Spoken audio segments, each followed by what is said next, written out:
여러분 안녕히 주무셨습니까? 우리가 잠든 사이에 어떤 일이 있었을까요? 저희 굿모닝 글로벌과 함께 챙겨보시죠. 자, 먼저 미국 증시가 지난 5거래일간의 상승을 뒤로한 채 하락 마감을 했습니다. 3대 지수 모두 하락 마감했고요. 낙폭은 약 0.5에서 0.6% 안팎의 낙폭을 보인 채 3대 지수가 마감을 했습니다. 자, 크게 두 가지 요인이 하락시켰던 것으로 풀이가 되고 있는데요. 첫 번째 요인이 바로 이겁니다. 자, 우리 시간으로 오늘 밤에 예정되어 있는 잭슨홀 미팅에서의 파월 의장의 연설. 이 연설에서 파월 의장이 테이퍼링과 관련된 이야기를 할지 안 할지 어느 누구도 예상을 할 수 없습니다만 그러다 보니까 이 테이퍼링과 관련된 발언이 나오지 않을까, 어떤 말이 나올까 이런 경계 심리가 작용을 했던 것으로 보이는데요. 자, 여기에다가 그 경계 심리를 조금 더 가중시켰던 것이 지난밤 사이에 있었던 몇몇 연준 위원들의 발언들은 대부분 테이퍼링이 이른 시일 내에 시작돼야 된다라는 주장을 했던 연준 위원들의 발언이 많았었기 때문에 이런 경계 심리를 좀 가중시키는 역할을 했습니다. 두 번째 하락 요인은 바로 아프가니스탄 상황인데 지금 아프가니스탄 현지 상황이 좀 심상치 않습니다. 지난밤 사이 나왔던 뉴스를 보더라도 카불 공항 외곽에서 폭발 사건이 있었는데요. 지금까지 집계된 바에 따르면 미군 12명이 사망을 했다고 합니다. 자, 우리 시간으로 잠시 후 6시에 이 바이든 대통령은 추가적인 업데이트 브리핑을 할 예정인데 이 자리에서 또 사망자가 더 늘어날 가능성도 있어서 아프가니스탄 상황도 좀 지켜보자는 경계심도 작용을 했습니다. 자, 이런 몇 가지 경계 심리가 있다 보니까 시장은 대체로 하락하는 모습이 나타났었는데요. 이 외에도 다양한 일들이 있었습니다. 어떤 일들이 있었는지 자세한 마감 시황 전채린 앵커가 전해드립니다. 네, 미국장 마감 상황 전해드리도록 하겠습니다. 오늘 미국 증시는 연준의 잭슨홀 심포지움을 대기하면서 하락세를 나타냈습니다. 전날까지 S&P 500 지수 그리고 나스닥 지수가 연일 사상 최고치를 경신했던 만큼 고점 부담이 조금 작용했다라는 분석이 나오고 있고요. 그 밖에도 앞서 언급했다시피 아프가니스탄 카불 공항 인근에서 세 번째 폭발이 발생을 했습니다. 그러다 보니까 리스크 오프 센티먼트를 조금 더 부추겼다는 분석 역시도 전해지고 있습니다. 오늘 발표된 몇 가지 경제 지표도 확인해 보겠습니다. 예상보다 부진한 수준을 나타냈는데요. 미국의 2분기 GDP 성장률 잠정치가 6.6%로 발표됐습니다. 앞서 발표됐던 속보치 6.5%보다는 소폭 오른 모습이었지만 월스트리트저널의 예상치였던 6.7%는 하회하는 수준이었습니다. 또한 노동부가 발표한 지난주 실업보험 청구자 수는 전주보다 4,000명 늘어난 것으로 집계가 됐습니다. 총 35만 3천 명으로 발표가 되면서 월스트리트저널의 예상치였던 35만 명을 소폭 상회하는 수준으로 발표됐습니다.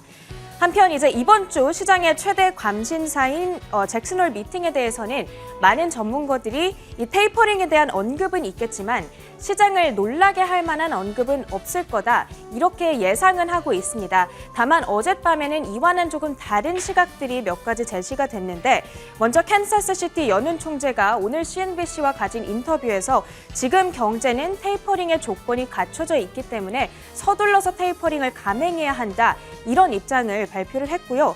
또 세인트루이스 연은 총재 역시도 CNBC와 인터뷰를 가졌습니다.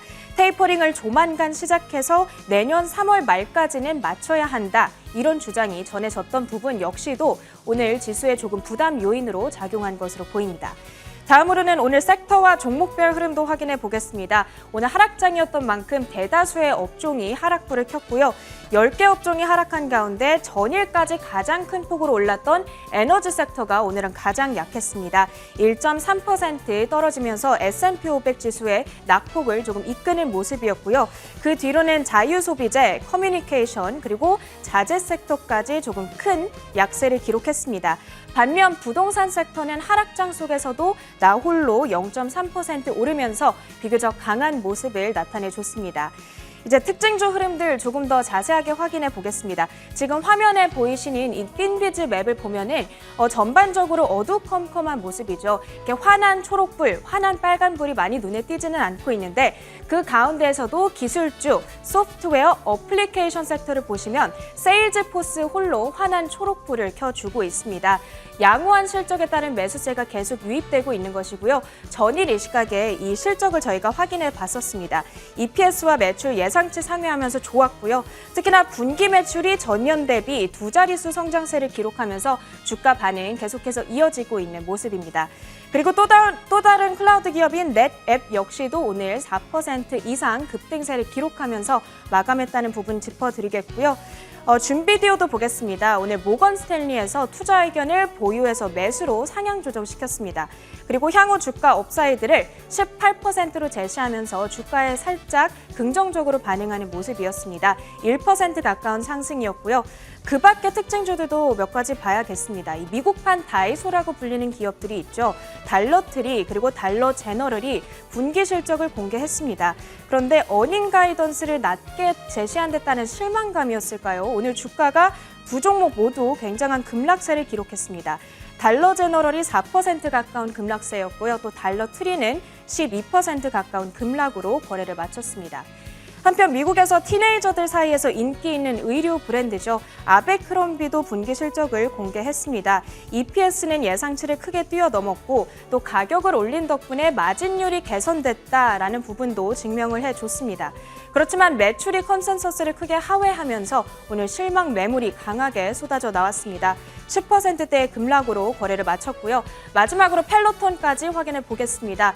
클로징벨 이후에 조금 전에 실적을 공개했는데 전분기에 비해서 매출 증가세가 크게 감소를 했습니다.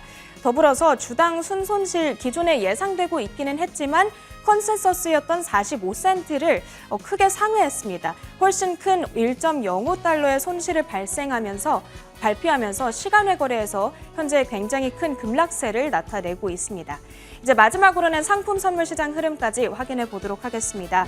먼저 국제 유가인데요. 이 코로나 확진자가 좀처럼 줄어들지 않자 전 세계에서 이 수요가 회복해주지 못할 거라는 그런 예상이 나오면서 오늘 장에서는 4거래일 만에 약세로 전환을 했습니다.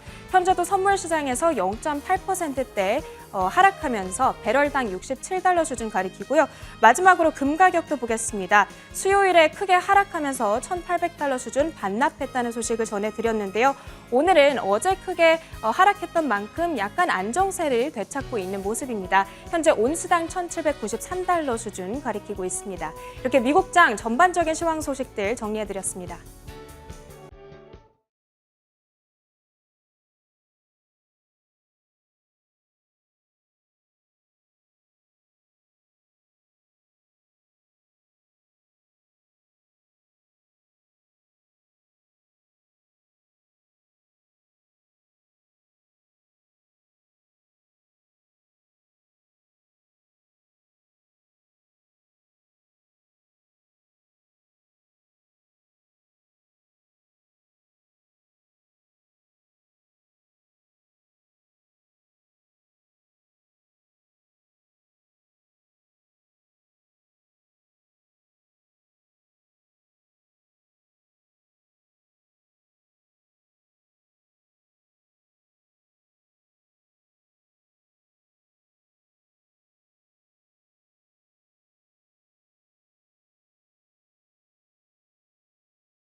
자, 이번 주 가장 큰 이벤트 가운데 하나인 잭슨홀 미팅이 지금 오픈 예정입니다. 원래는 26일부터 28일까지 3일간 열릴 계획이었었는데 이게 대면 접촉을 좀 최소화하자는 취지에서 27일 온라인 미팅으로 축소가 됐습니다.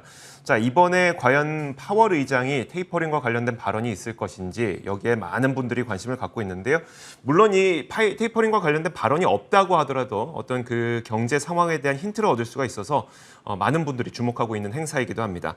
자, 오늘은 이 잭슨홀 미팅에서 주목해야 되는 포인트가 무엇인지 뉴욕 현지에 나가 있는 머니투데이 임동욱 뉴욕 특파원 연결해서 직접 들어보도록 하겠습니다. 안녕하세요. 네, 안녕하십니까. 네. 자, 먼저 그 잭슨홀 미팅에 대한 본격적인 이야기를 하기에 앞서서 혹시나 모르시는 분들을 위해서 이 잭슨홀 미팅이 어떤 회의인가요? 예, 잭슨홀 미팅은 각국의 중앙은행 총재와 경제학자들이 미국 와이오밍주의 휴양지 잭슨홀에 모여서 세계 경제 정책에 대해서 논의하는 학술 토론회, 그러니까 다른 말로 심포지엄입니다. 펜자스시티 연방준비은행이 주최하는 연례적인 행사인데요. 잭슨 레이크 라츠라는 곳에서 모여서 이틀 동안에 열립니다. 이 행사 기간 동안은 모든 행사가 일반인한테 공개가 되는데요. 행사 참석자는 예외 없이 참석비를 포함한 치료 비용을 모두 자신이 내야 됩니다. 행사 취재하는 언론도 마찬가지고요. 그래서 이게 1978년 농업 관련 학술대회로 시작을 했는데요. 1982년 당시 폴 볼커 연준 의장이 참석하면서 정체정책 학술 토론회로 자리를 잡았고요. 글로벌 금융위기 당시인 2010년 벤 버냉키 연준 의장이 이 자리에서 연설을 했어요. 근데 그때 경제 회복이 아주 중요한 2차 양적 완화 정책을 내놨습니다. 그 이후부터 잭슨 홀 미팅은 연준의 통화 정책 방향을 가늠할 수 있는 중요한 자리로 주목하게 됐습니다. 자, 원래는 잭슨 홀 미팅이 이제 그 많은 경제 학자들과 또 뭐 업계에 계시는 분들께 다 같이 모여서 미팅 그 심포지엄을 했었잖아요. 근데 올해는 이 잭슨 홀 현장에 모이지 않는다면서요? 예, 맞습니다. 당초 잭슨 홀 미팅 주최하는 캔자스시티 연방금리은행은 지난 5월에는 반드시 대면으로 진행할 거라고 성명까지 발표했거든요. 작년에 코로나19 확산으로 이례적으로 처음으로 온라인을 통한 비대면으로 진행했기 때문에 올해는 정상으로 돌리겠다고 했다는 의견이 강했습니다. 하지만 불행하게도 올해 역시 온라인을 통한 비대면 행사를 하게 됐고요. 그래서 캔자스 여는 애플 조직 총재는 너무 계획을 바꿀 수밖에 없어 실망스럽지만은 게스트들과 이곳 지역 주민들의 안전이 최우선이라면서 비대면 행사를 선언했습니다. 그래서 올해 잭슨 홀 미팅은 말씀하신 대로 하루짜리 온라인 행사로 치러지게 됐고요. 그리고 오늘 이번 행사 하이라이트는 제롬 파월 연준 의장의 연설이죠. 미국 동부 시간으로 27일 오전 10시 캔자스 연은의 유튜브 채널을 통해서 생중계될 예정입니다. 한국 시간으로는 오늘 금요일 밤 11시가 되겠네요. 이번 미팅 참석자들 역시 온라인으로만 행사에 참여합니다. 이번 미팅의 전체 어젠다는 미국 동부 시간으로 26일 밤 8시, 한국 시간으로는 금요일 오전 9시죠. 지금으로부터 약 3시간 뒤에 온라인에 공개될 예정입니다. 이번 미팅의 대주제는 부르지 못한 경제에서의 거시 경제 정책입니다. 알겠습니다. 가장 중요한 이벤트는 이걸 챙기면 되겠네요. 파월 의장의 연설이 우리 시간으로 오늘 밤 11시에 유튜브에서 생중계될 예정입니다. 이 11시에 그 유튜브를 통해서 여러분들께서 보시면 좋을 것 같고요. 자, 이 델타 변이 확산에 따라서 테이퍼링이 지연되지 않을까 이런 기대감도 있었거든요. 이런 것들 때문에 미국 증시가 지속적인 상승을 보였었던 것도 있었는데 이번 잭슨 홀 미팅에서는 테이퍼링 관련된 언급은 없을 거라는 좀 추정도 많이 나오더라고요. 월가의 시각은 어떨까요? 예, 그렇습니다. 당초 시장은 연준이 잭슨 홀 미팅에서 향후 정책 방향에 대해서 업데이트를 해줄 거라고 기대를 해왔는데요. 말씀대로 최근 들어서 분위기가 좀 바뀌고 있습니다. 연준이 이번 잭슨 홀 미팅에서는 별다른 메시지를 내놓지 않을 거라는 관측이 힘을 얻고 있는데요. 일단 연준은 자산 대입 축소, 즉 테이퍼링에 대한 신호는 시장에 이미 보낸 상태입니다. 하지만 구체적인 내용은 아직 제시를 안 했는데요. 최근 중요한 변수는 코로나19 델타 변이죠. 이 델타 변이가 미국 경제에 얼마나 영향을 미치고 있는지 현재로서는 판단하기 어려운 상황입니다. 실제로 주변에서 델타 변이에 감염된 사례가 상당히 많습니다. 오늘 나온 미국 주간 실업급여 신규 신청 건수는 최근 5주 만에 처음으로 증가했는데요. 이 역시 델타 변이 영향이라는 진단이 있습니다. 이 때문에 연준이 조급하게 무리수를 주지 않을 거라는 전망이 나왔고요. 지난 10월 연방공개시장위원회 FOMC에서 내놨던 경제 전망을 재확인하는 수준에 그칠 것이라는 관측이 많습니다. 알겠습니다. 자, 그런데 여기에서 우리의 경계 심리를 더 가중시키는 것이 바로 어제도 나왔었던 댈러스 연은 총재의 발언 아니겠습니까? 9월 FOMC에서는 연준이 이 테이퍼링과 관련된 선언을 하길 바란다라는 말을 할 정도로 테이퍼링에 대한 시계열이 좀 빨라지고 있는 것 같아서 지금 그 월가 현지에서는 테이퍼링에 대한 시기를 어느 정도로 점치고 있을까요? 예, 9월 테이퍼링을 전망하는 월가 전문가들도 있습니다. 월가는 일단 9월 FOMC 정례위로 시선을 돌리고 있지만 지금 아까 말씀드린 대로 델타 변이 확산 같은 최근 상황을 감안할 때 테이퍼링은 조금 더 안전하게 11월 정례회의에서 나올 가능성이 높다는 게 월가의 기대적인 시각입니다. 연준의 대표적인 매파 인사인 로버트 캐플런 댈러스 연은 총재는 10월에 테이퍼링을 시작해야 되고 그러면 9월 FOMC 회의에서 테이퍼링 발표를 해야 된다. 그렇게 계속 강조를 하고 있는데요. 연준 내부에서는 일단 9월 고용 지표까지는 지켜봐야 된다면서 좀 더 신중한 모습입니다. 이 같은 상황을 감안할 때 9월 회의 다음에 열리는 11월 정례 회의가 테이퍼링 발표 시점이 될 것이라는 전망이 우세한 것 같습니다. 알겠습니다. 뭐 시기가 언제 됐건 간에 테이퍼링은 결국은 일어나게 될 일인 것이고 그 시기를 우리가 점칠 수가 없을 뿐이죠. 자, 그런데 이런 가운데서도 미국 증시는 또 사상 최고가 랠리를 계속 써왔었거든요. 미국 증시가 이렇게 강하게 지속이 되고 있는데 앞으로 이런 강세장이 계속되려면 어떤 요건들이 좀 필요할까요? 예, 말씀대로 미국 증시가 연일 사상 최고치 경신 행진을 하고 있습니다. 시장이 점점 자신감을 키워가는 모습입니다. 방금 전 끝난 오늘 미국 증시는 뜻하지 않게 아프가니스탄 카불 공항에서 발생한 스탄 테러 영향으로 3대 지수가 폭폭 하락 마감했는데요. 하지만은 테이퍼링에 대한 우려, 인플레이션 논란, 코로나19 델타 변이 확산 등 악재라고 볼 수 있는 요인들이 많지만은 시장은 그 악재 대신에 좋은 쪽을 좀 보려고 하는 것 같습니다. 어려운 속에서도 경제가 결국은 회복세를 보일 것이라는 믿음이 증시를 계속 위쪽으로 끌어올리고 있죠. 그리고 시장의 엄청난 유동성은 증시를 계속 상승할 수 있는 배경입니다. 연준이 조만간 테이퍼링을 시작한다고 가정을 해도 이거는 자동차 운전할 때 브레이크를 밟는 것이 아니라 가속 페달에서 발을 빼는 거라는 겁니다. 2분기 미국 기업들의 실적이 매우 좋은 것도 증시 낙관론의 배경인데요.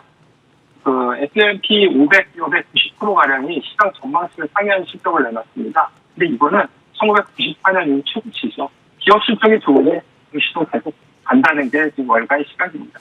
알겠습니다. 그 말씀이 굉장히 인상 깊네요. 브레이크를 밟는 게 아니라 가속 페달에서 발을 떼는 것이다. 이걸 좀 염두에 두면 좋을 것 같습니다. 자, 그렇다면 이제 마지막으로 이번 하반기, 남은 하분기 기간 동안 우리 시장에 좀 영향을 미칠 주요한 경제 이벤트가 있다면 어떤 게 있을까요? 예, 월가는 다음 주에 나오는 8월 고용지표에 효과가 곤두세우고 있습니다. 구체적으로 ADP 민간 고용보고서와 미 노동부의 8월 비농업 일자리 및 실업률이 관건이 될 것 같습니다. 지난 한 달 동안 델타 변이가 급증했는데요. 이게 얼마나 미국 일자리에 영향을 미쳤는지 이번 수치를 보면은 좀 더 제대로 파악할 수 있을 것 같습니다. 만약에 델타 변이 확산에도 불구하고 미국 고용시장이 회복세를 보였다면은 연준은 긴축 전환에 보다 자신감을 가질 거고요. 이럴 경우에 9월 정례회의에서 연준이 테이퍼링 계획을 내놓을 수 있을 것 같습니다. 그리고 최근 테이퍼링 이슈 때문에 상대적으로 주목을 덜 받은 면도 있는데요. 인플레이션 상황도 계속 지켜봐야 될 것 같습니다. 알겠습니다. 다음 주에 발표되는 8월 고용지표 저희도 함께 눈여겨보도록 하겠습니다. 지금까지 머니투데이 임동욱 뉴욕 특파원이었습니다. 고맙습니다. 감사합니다.